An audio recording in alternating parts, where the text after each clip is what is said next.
Hi, today I'll be randomly rolling up a character with Realm of Chaos and drawing it with ink. It's a supplementary book for Warhammer Fantasy or Warhammer Fantasy 40k. I should mention at the start that I don't know anything about Warhammer. I've been playing some war games recently, but you know, if I get the lore wrong, you can shit on me in the comments, it's fine. But I thought Realm of Chaos, even if you know nothing about Warhammer, is really freaking cool. I knew about it because of a miscast video, and you should check out his videos, they're amazing. I'll link it down below. But yeah, I just thought the random tables were insanely cool. The art is also amazing. It's by a lot of artists, but the ones that really stand out to me are the ones by Ian Miller.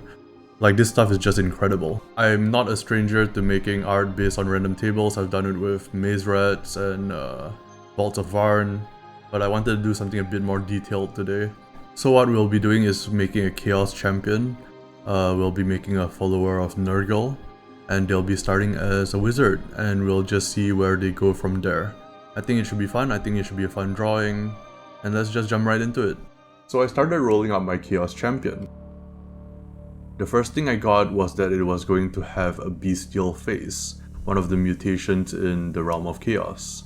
Given that my Chaos Champion was a follower of Nurgle, it will only make sense that they would have the face of a beast of Nurgle. So I rolled that up and got a Jabberwock? I googled it and yeah, this thing looks goofy as fuck, I can work with that. The next step is that my Chaos Champion will get a Chaos reward of some kind, usually from a battle, but we're just gonna give it to him. I rolled it up and I got Familiar, so my Chaos Champion has a little bit of a pet. A pet who turned out to be a giant spider.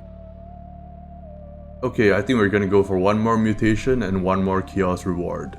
Okay, it can breathe fire apparently. It's also gifted a Daemon weapon, which turned out to be a Great Axe with a Demon Prince in it. So all that being said and done, this is what I got. So we started off with a human wizard who was in service to Nurgle. They now have a face of a Jabberwock, they have a giant spider as a pet, they breathe fire, and they have a great axe with a demon prince in it. Okay, on to the next step, which is to actually do the thumbnail sketches. For this I'm just using a mechanical pencil, the same mechanical pencil that I used to take the notes. I'm going at it pretty fast, just trying to get the gesture down and the general idea in form. I was thinking that I was gonna have to do a few thumbnails, but the second one really turned out to be what I wanted.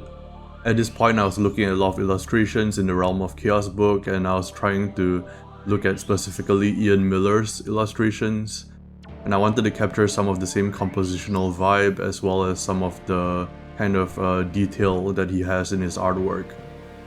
A lot of this is for fun, and this is a personal art piece, but it's also to kind of push myself and try to kind of do something a bit more detailed than I usually do.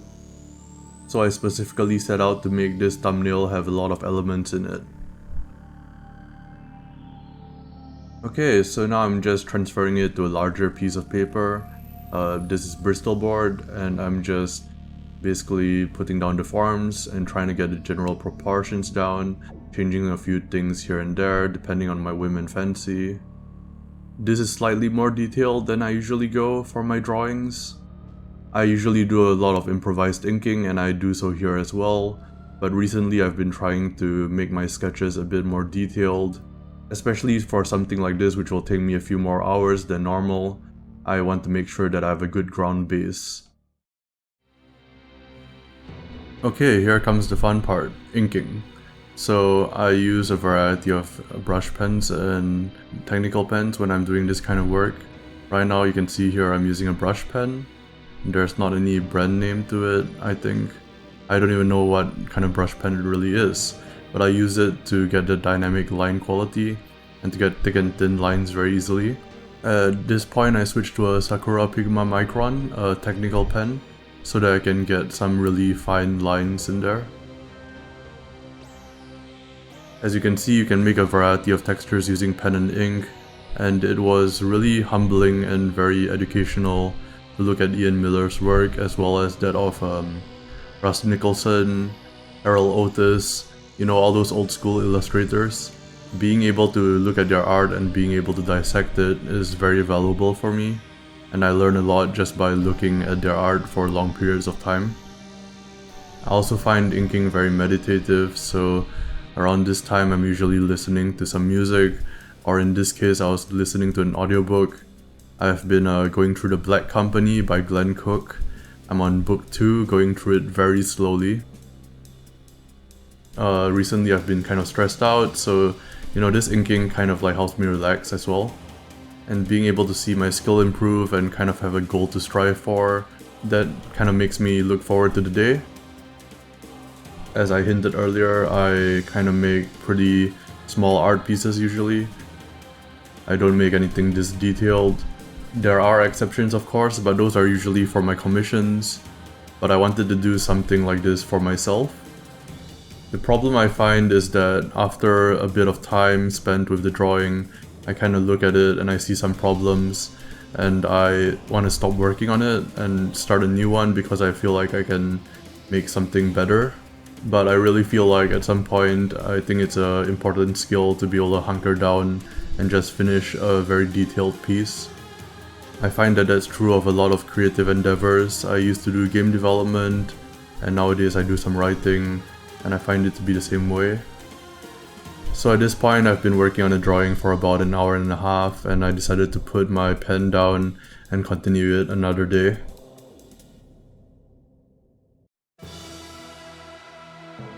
So the next day I wake up and I jump right back into it. Drawing all the little hairs on this spider was very satisfying.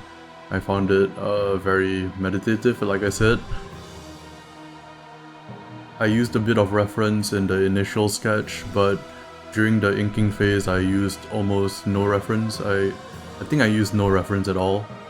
And that was just because I saw an interview with Ian Miller and he said something about not using reference and how he's gotten by fine just relying on a vague recollection of things. He also said it made it much harder for himself, so I'm not saying that you shouldn't use reference.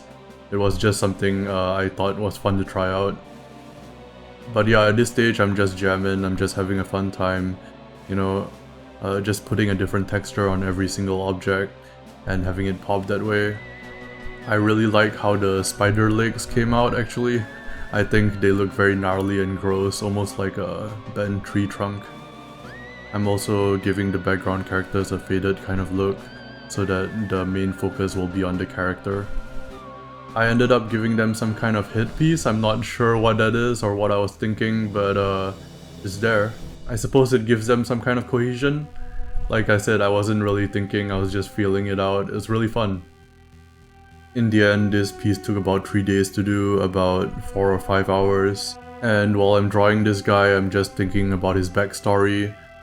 I didn't even really generate a name for him, even though there's a name generator in the realm of chaos. But I'm thinking about like, why did he get this dragon-like head? Why does he have this giant spider? How did he get that weird weapon?